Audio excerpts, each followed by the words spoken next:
Agoyo ne Nyasaye maduong' mar nyalo erokamano. En okinyi machielo ma Nyasach polo oseloso kendo osetimo. Nyasaye maduong' mar warruok Jehova nokelo ya Lolwe Tv ka kendo mondo achak alerie kuom wach ma Ruoth ochako miya kod okinyi ni kawuono.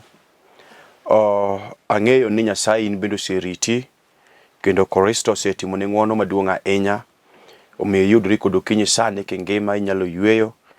Omiyo inyalo miyo Kristo duong' kod pak nikech ng'wono mosetimoni kod okinyi. Kawuono ni adwa nalosie buk miluongo ni buk mar wuok. Adhi somo wuok 14, 10 matindo nyaka 18, alafu achikora 15 madongo, 9 nyaka 12. Bang'e abiro loso kuom weche mag Jehova ketelewa to toke wabiro lamo Nyasaye. Yiena mondo asom wach mondiki e muma. E buk mar wuok 14 chako somo 10 nyaka 18 maluwo. Kane Farao ochopo machiegni gi jo-Israel, jo-Israel noting'o wang'gi moneno ka jo-Misri lawogi machiegni, mine giluor ahinya, kendo ne giywak ni Ruoth Nyasaye. Ne giwacho ni Musa niya, donge liete ni Misri, ang'o momiyo ne ikelowa oko e thim ka mondo wathoe? Koro ne gima isetimo kuom golowa Misri. Donge ne wanyisi kapok wawuok Misri ni gima kama biro timore? Ne wakweri ni mondo iwe wati ne jo-Misri. Da obedo maber ka wan wasumbgi moloyo tho e thim ka. Musa nodwokogi niya, kik uluor, chung'uru motegno mondo une kaka Ruoth Nyasaye biro resou kawuononi, nimar jo-Misri munenogi ok ununegi kendo. 14 luwo. Ruoth Nyasaye biro kedonu, omiyo un ling'uru aling'a. Ruoth Nyasaye nowacho ne Musa niya, marang'o iywakna? Wach ne jo-Israel odhi nyime ka uludhi irie e nam mondo nam opogre koni gi koni. Eka jo-Israel ong'ade ka wuotho e lowo motwo. Abiro jiwo jo-Misri mondo olu bang'u. Nyinga noyud duong' kuom loyo Farao gi joge mag lweny, gi geche kaachiel gi joidh faresene. Eka jo-Misri nong'e ni kara an e Ruoth Nyasaye moseloyogi. 15 madongo wuok, 15 madongo 9 nyaka 12 maluwo. Jasikwa nowacho niya, analawgi mi anajokgi. Anape mwandugi kendo anayak gimoro amora ma adwaro. Anawuodh ligangla kendo anatiekgi gi tekona. To in Ruoth Nyasaye ne kudho muya achiel kende mi nam oimogi. Ne ginimo kanyinyo e apaka madongo. Ruoth Nyasaye, ere Nyasaye machal kodi? Ere ng'ama ler ka in? Ere ng'ama chal kodi manyalo timo onini kod timbe madongo miwuoro? Nirieyo badi ma korachwich ma piny nomwonyo wasikwa. Kuluwi mondo walam Nyasaye. Nyasaye maduong' mar nyalo mar Israel, Yesu Kristo ma Ruodh Galili, asepaki Jehova kod okinyi sani kendo amiyi duong' Yesu duto miromogo. Erokamano jatend lweny kuom okinyi sani, Jehova miloso kendo ikelo ya ka. Jehova ikela ka, Jehova nikech wachni, Yesu mikete chunya kendo ikete lewa nikech oganda. Wuoro maler asemiyi duong' Kristo nikech jala misemiyo thuolo mondo bed piny owinj wach miorago. Jehova tim ng'wono odhiambo okinyi sani, Yesu jogigi. Kendo an bende timna ng'wono kimiya wach misekete lewa kendo alayalo wachni no ka jogi duto to yudo resruok kod konyruok kokadho kuom wachni. Nyingi gi teko yudo duong' nikech isewinja kendo isea malo mondo itim ne ogandani e nying Yesu Kristo ne Ruodha. Amen. Agoyo ne Nyasaye maduong' mar nyalo erokamano kod okinyi sani ma Kristo ma Ruoth osetimo. Okinyi ni asomo weche 2 to mane wach ma asechungo kata mane wach ma Kristo ose orago. To mane wach ma dwana loter toke wabiro lamo Nyasaye kodi kaduong kod loch gi teko biro dok ni ruodh warruok. Asomo weche ariyo mondiki e Muma. Mokwongo asomo buk mar Wuok 14, mar ariyo asomo buk mar Wuok 15. To kanye ma Nyasaye ochomago tir mondo agoye kodi mbaka toke to biro lamo kodi Nyasaye. E buk mar Wuok 14 loso kuom Farao kachiel kod jo Misiri. Farao ne ruodh Misiri kachiel kod oganda mag lweny mag jo Misiri e kinde mane Nyasaye ogolo jo Israel e tueche piny mar Misiri. To Muma luwo ni jo Israel kane wuotho kendo dhiyo to jo Misiri ang'o paro tich mane jo Israel tiyo, omiyo negi amwa kod chunygi ma iye kokadho kuom ruodhgi maniluongo ni Farao mane ruodh Misiri e kinde no. To Muma ler wacho ni negi wacho kod chunygi ni jok manyo tiyonwa, kendo jok manyo puronwa, kendo jok manyo tedonwa, jok manyo regonwa, manyo tiyo matek tuwa chiemo, jogi koro waseweyo mondo dhiyo. En ng'a mabiro tiyo tije manyo gitiyo. To Muma ler luwo ni negi wacho kod chunygi giwegi ni jogi wabiro luwo mondo wachak waduog gi e kambi. Omiyo negi golo farese kachiel kod jok mayidho farese go. Negi golo jolweny e kambi kage wacho ni wabiro luwogi. To Muma ler wacho niya, negi chako luwo jo Israel. To ka negi chiegni chopo kod jo Israel, machiegni kod jo Israel, to Muma ler luwo kama wasomo ni ka jo Israel no tingo wigi malo. Nane gi tingo wigi malo to negi neno jolweny mag jo Misiri kabiro mateka inyaka laogi. Omiyo kanyo no chopogi e ywak mane gi chomo Musa mano biro ni Nyasaye oro mondo giwuoge piny Misiri. Magi penjo Musa wacho niya, ne wawacho ni kik igolwa piny mar Misiri. Ne wawacho ni ber mondo wati tich matek to wayud kuonde minyalo ikwa. Marang'o isekelwa thim ka mondo watho ka guogi? Ang'o misetimo ma? Nikech weche gi ne wakweri kapok wuok Misiri. Te ka Musa bende ne oywak ne Nyasaye ma Nyasache, jal manyo ore mondo dhi ogol jo Israel e twech manyo ginitie piny mar Misiri mondo gidhi e piny Kanaan, piny mar singruok, piny mopong' kod chak kod mor kich. Muma maler wacho niya, kane gineno ka jo Misiri biro to ne giywak ahinya, kendo Musa bende noywak ahinya ne Nyasaye, ma Nyasaye nowinjo ywak mar Musa. To eka Nyasaye ogo dwonde piny mopenjo Musa niya, marang'o iywakna? Koso marang'o jo Israel ywakna? Malo mondo uchungi kendo ukaw luth ma in go ichwadgo nam, to nam biro barore eka jo Israel wuothe lo motuo kadhi loka machielo. To maler wacho niya, Nyasaye ang'o kono Musa niya, uneno jo Misiri ma unenogi ok ubuchak unegi kendo. Abiro jiwo tiendegi kendo abiro miyogi chir mondo gilaw matek ahinya. To eka kawuononi jo Misiri biro ng'eyo ni an Nyasaye kendo ane maloyogi, kendo ane Nyasachu. Apako Nyasaye maduong' mar nyalo. Okinyi kawuono Jehova mane wach ma Nyasaye orago, to mane wach madwa na chome tir koka baro bada koni kata koni, tadwa na luwe tir toke to wabiro lamo kod Nyasaye. Wabiro lamo Nyasaye kod dhako moro gi dichuo moro, nyako moro gi kijana moro, dala moro kata tich moro. Nyasaye ose oraka. Muma ler wacho ni jo Israel ne nie twech, kata kamano ne giyudo thuolo mar wuok e twech mane ginitie. Te ka jasigu manyo keto gi e twech no chako luwogi kendo mane giywak ahinya ka gineno ka wasigu biro mondo kaw ngimagi mondo tiek ngimagi. Okinyi kawuono sani wan kod ji mang'eny manyosewar manyose kaw Yesu Kristo kaka ruodhgi. Kata kamano jasigu nyochako amalo e tok warruok kata tok fulo nosewargi. Eka josigu nochwado lwetgi mowacho ni warruok nosewargi awara. Kata kamano wadwa luwogi nikech nyaka wamakgi mondo wachak wadok gi e jela kendo. Wan gi ji mang'eny ma wasigu nyose mako manyochako dwok e jela mar twech mar tich matek kata mar chai manyo magi manyo dwok gi e jela kendo. Te kanyo wan gi jomoko ma bende ywak kata sani ni to Nyasaye biro karang'o mondo chako gola twech ma anitie.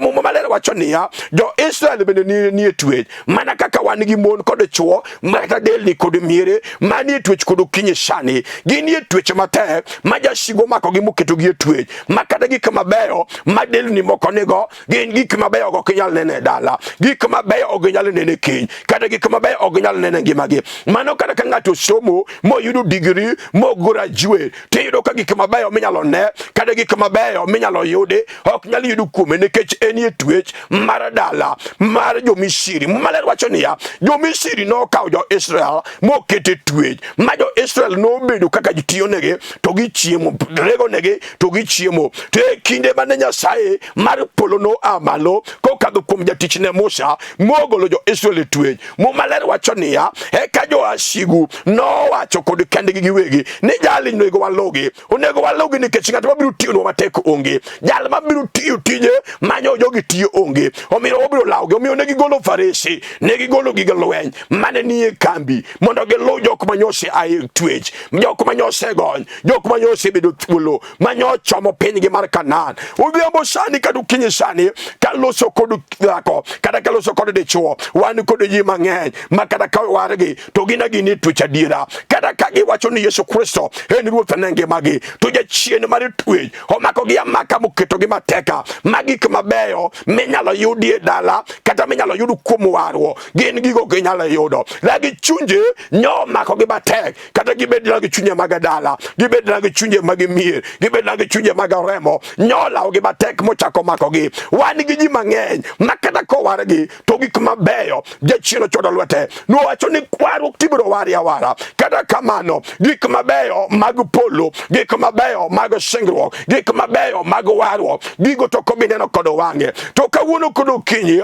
dhako nyalo paro Nyasaye, dhako nyalo ting'o wang'e malo mondo range Nyasaye, jal maratego, jal manyalo reso ng'ato kate jela mar dala, kate jela mar mier, kate jela mar siko, kate jela mar mifwadhi. Wan gi ji mang'eny ma warruok owari awara mama, kata kamano onge ber mineno kod warruokno. Iyudo ka jachien tiya tiya kendo jachien ochai makata irwako tamba kata chal ka gimiwer majigowe lamo, kata ka chal ka gimilamo migowe dhok manyien ma dhok mayore midhum lai tai, to jachien sani chayo achaya kendo jachien nyoni kod tielo. To kawuono kod okinyi wan kod Nyasaye manyalo ane dhako malo, wan kod Nyasaye manyalo neno pi wang' ng'ato machwer. Ibed ni chuo mosechwa mi pi wang'i ochwer ahinya nikech neno kaka wasigu omaki mafuanda, gik mabeyo kinyalo neno. Apako Yesu ahinya, gik mabeyo kinyalo neno makata nyowari. Wan gi ji mang'eny miyudo ni en ng'at maber ma samoro en jayalo, Jehova nyotimo ne ng'wono, onyalo yalo wach Nyasaye mamine kod chuo gowie chong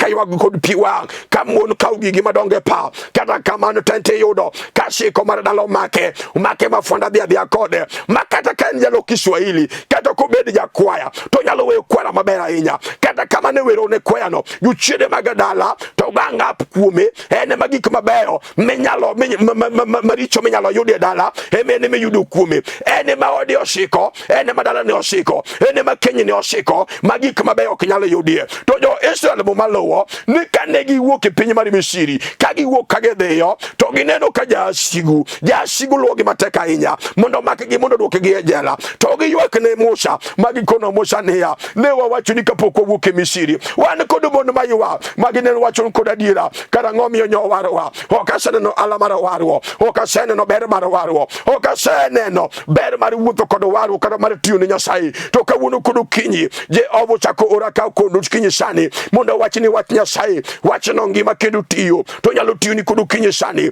Gimosetamo Nyasaye onge, owacho ni kod adiera. Iwinjo mama, iwinjo dichuo, iwinjo nyako kata kijana, gimosetamo Nyasachwa onge, gino poko nwang'i, gino poko yudi. Omiyo kod okinyi kod sani duto te biro nyalore kuom Yesu, kuom dhako moloso yie, kuom kijana moloso yie, kuom dichuo mang' noloso yie. Iwinjo kata dalani kanyo kiloso yie kod adiera okinyi kawuono sani, kata bed jasigu mag dala lawi matek ineno ka gibira inya, gisema ko dalani, gisema ko nyigi manyigi ok dhi tedo, gisema ko chuogi makana yewuti manie dala onge dhako manyagi kenyalo kele dalani gi kendo. To kinyi kawuono sani wan kod Yesu, iluongo Yesu Rabi, jatelo mar polo, iluongo Yesu jatenda lweny. En kochung'ie kedo kata ne dala moro kata ne gweng' moro, to gweng'no yudo loch e lwete. Mane jal makelo, jal manyalo kedo ni, jal manyalo mi loch e lweti, duong' kod teko kod loch odogne Yesu Kalvari. Ene kende bakele kod okinyi sani jal manyalo kedo ne dhako. Iwinjo kata ka jochiende mag dala oluwi matek,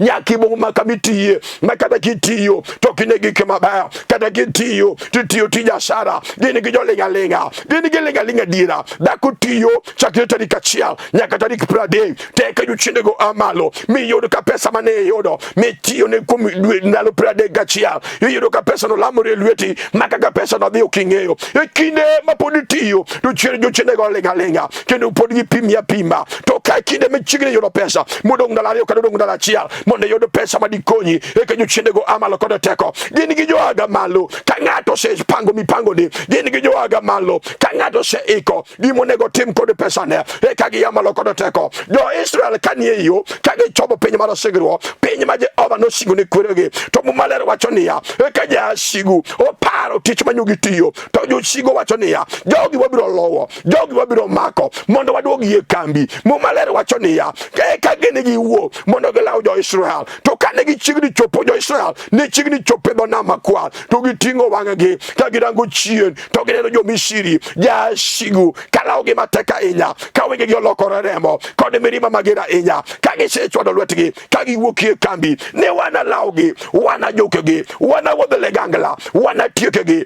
Jehova nitie awacho kuno kinyi sani ni kata ka jochiende mag dalau ochamo lwetegi moramo matek niya ni gima ber ok inyalo neno wan kod Yesu ratego jal manoketo yo nyim jo Israel lela ma jo Israel okadho e lo motuo ma jasigu odong'e nam marataro kata kawuono kod kinyi awacho ni kuda diera ni wan kod Nyasaye jal manyalo kedo ne ng'ato wan kod Kristo jal manyalo muomo kod ng'ato kata dalani kanyo ineno ka in ng'at mutiyo in ng'at manosomo moyudo kod digri in jal mariek ahinya kata kamano Jehova biro ani malo kod kinyi kata kamano jochiende mag shiko mag dhier mag mifwadhi ochwado lwetegi ni kata gisomo tich malongo minyalo yudo onge wan kod Yesu Nyasaye manoyawona dier jo Israel lela ka wasigu biro to gineno ka nam osepogore diere Mumaler wacho niya ka Nyasaye nokono Musa ni winjo we ywakna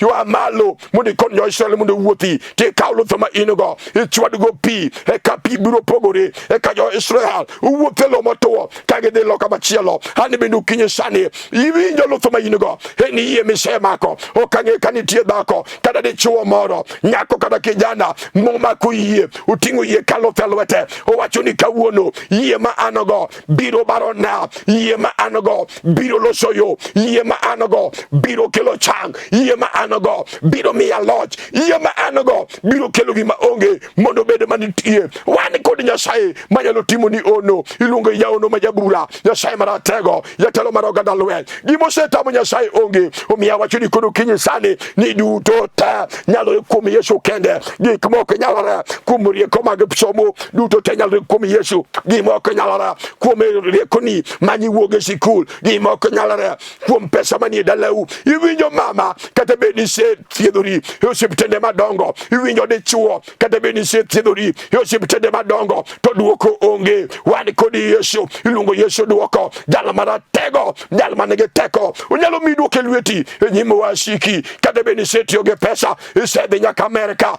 mondo imanye chang to chango setamore amanyo ng'at manigi yie okinyi sani Nyasaye mar polo uloso kode Musa ang'o ma in gi lweti to Musa duoko niya an kod lo to Nyasaye duoko kendo ni winjo luth ma in-go ha malo go jo Israel weuru ywakna koro suduru mbala mondo uchwada nam biro pogore jo Israel mondo kadhi e lo motuo hani binu kinyi sani awacho gi dhako awacho gi kijana awacho gi nyako kata dichuo moro ukinyi sani kiwinja awacho ni kod ukinyi ni kiloso yie kukinyi sani to wan kod Nyasaye maratego jalo mara uma wan kod Nyasaye maratego mapokolo wan kod Nyasaye maratego jalo manyaka nene iluongo Yesu ruodho warwo Nyasaye mara uma iluongo Yesu ratego usiep Lazaro maja Bethania iluongo Yesu ratego usiep Maria kod Maritha madhako en kende moromo ukinyi sani iwinjo mama lose yiewa mondo lo yie ma in-go ubarini namelela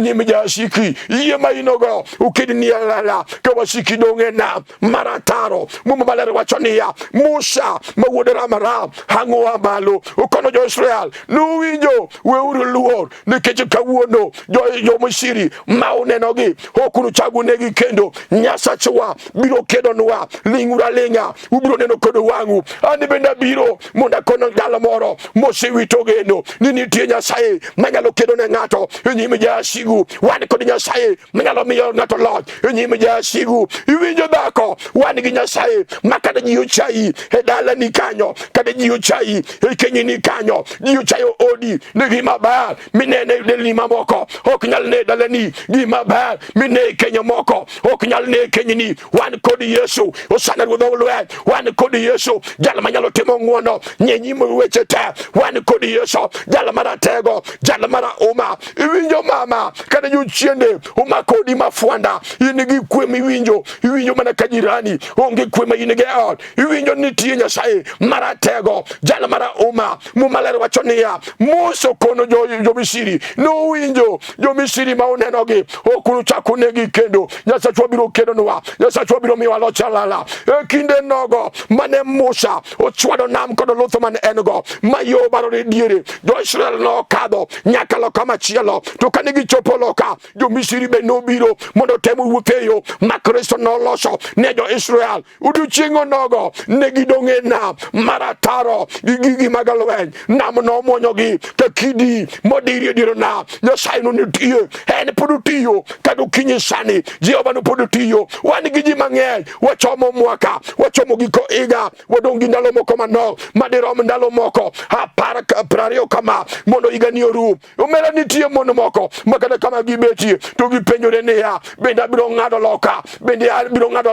benda bichope iga manyie wacho ni gia kodi iye make loso kum Nyasaye ibiro ngado loka iye miloso biro loso re daraja iye mainogo biro loso re daraja mara ngado loka machielo iye mainogo biro loso lwete mara kaugigi midware igani ka igani pokorumo wani gi Nyasaye makada jiu chai wani gi Nyasaye mara joko mocha kada jiu jari wani gi Nyasaye mara joko mejaro kada ji kungulio lao wani gi Nyasaye mara tego manu iye mondo kawachai mondo wani kikichawa wani gi Nyasaye manu iye mondo ngul kumyo lao mondo wan kikingul kumo lao wani gi Nyasaye jala manu tingo musalaba ko chomo kalabari etoko dala kamilungu ni karianga wi mondo remiyo chwer kola kamol kawachoche mabaya nangi mani mama kawachoche mabaya ni kofidako kawachoche mabaya ni dala ni dichuo kawachoche mabaya ni kijitiji kato andi Nyasaye no ponitie obiro timo gi kamadongo owacho ni koda dira Nyasaye chwangema Nyasaye chwetiyo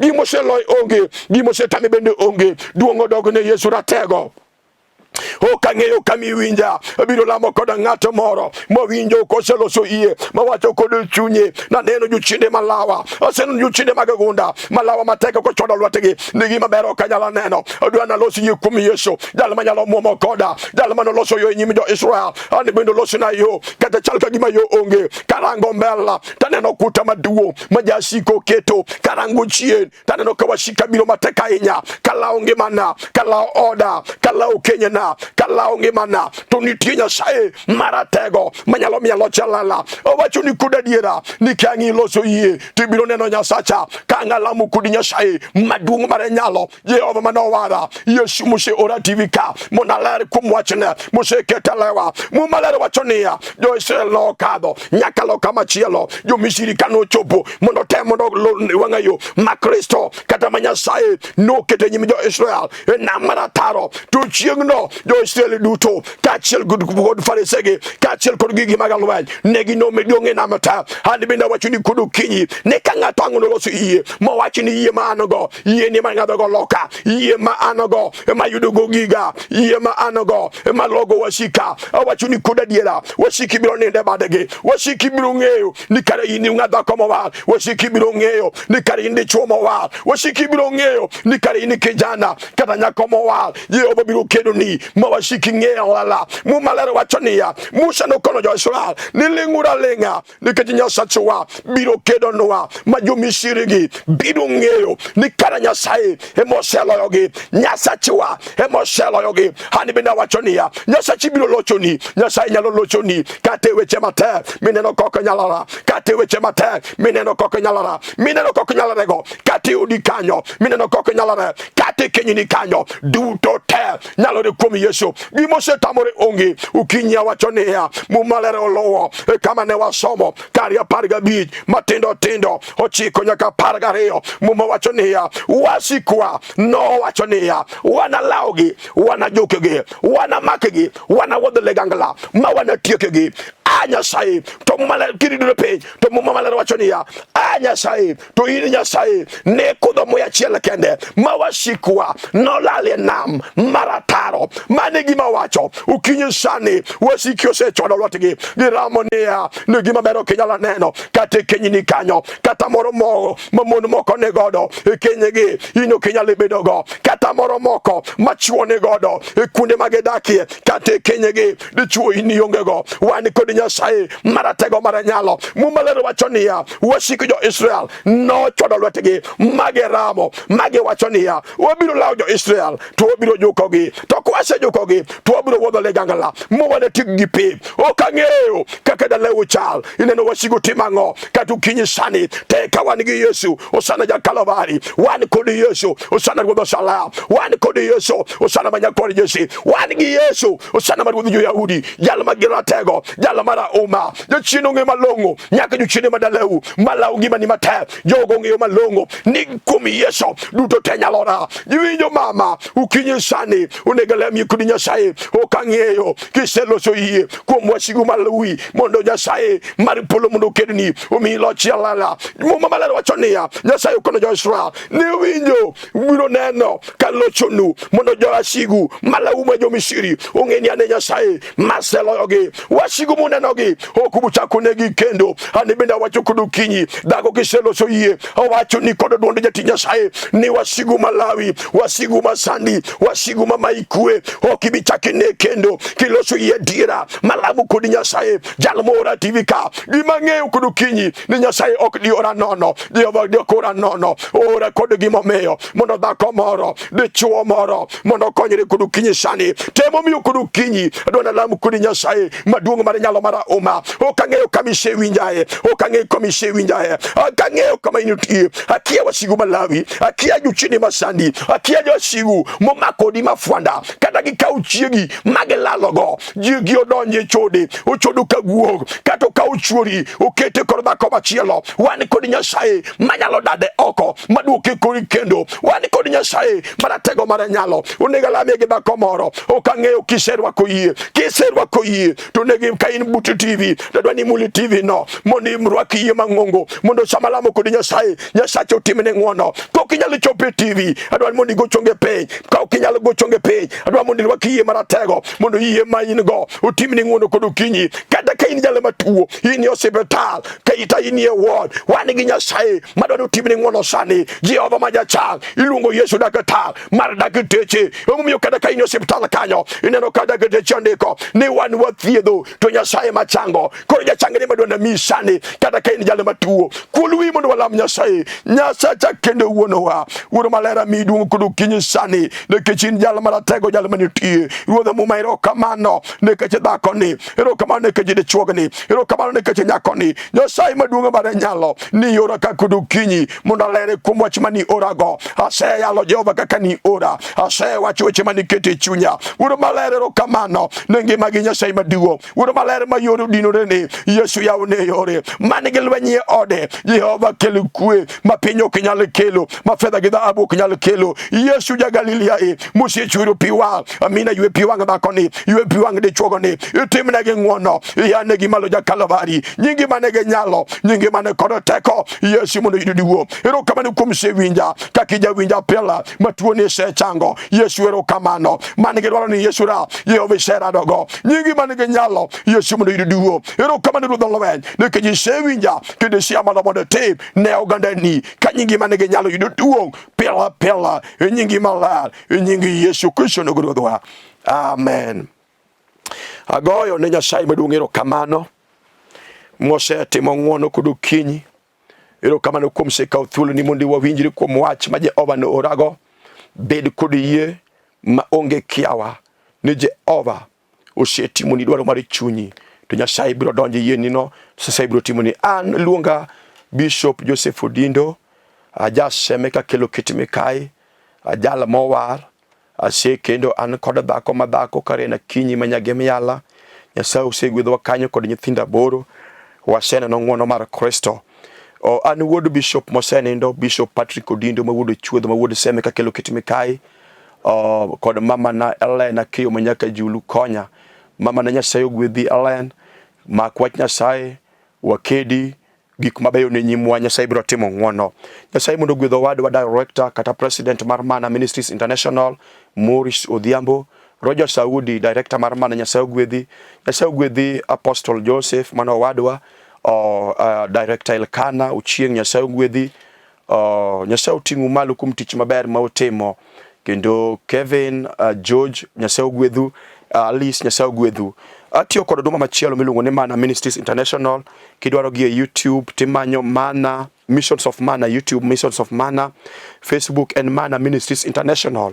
To kidwaro email en manaoffice@yahoo.com. Namba gi mar simu en 0718 930 182 0718 930 182. Huduma ni en huduma makonyo mondo liete kod nyithi kiye tinyalo tudore kodgi mondo gikonyi kuom weche matek ma samoro kadhe kaka nyathi kich kata mikadhe ka dhako machiel. Nyasaye mondo ogwedhu, Jehova oting'u malo nyaka Jumapil manyien.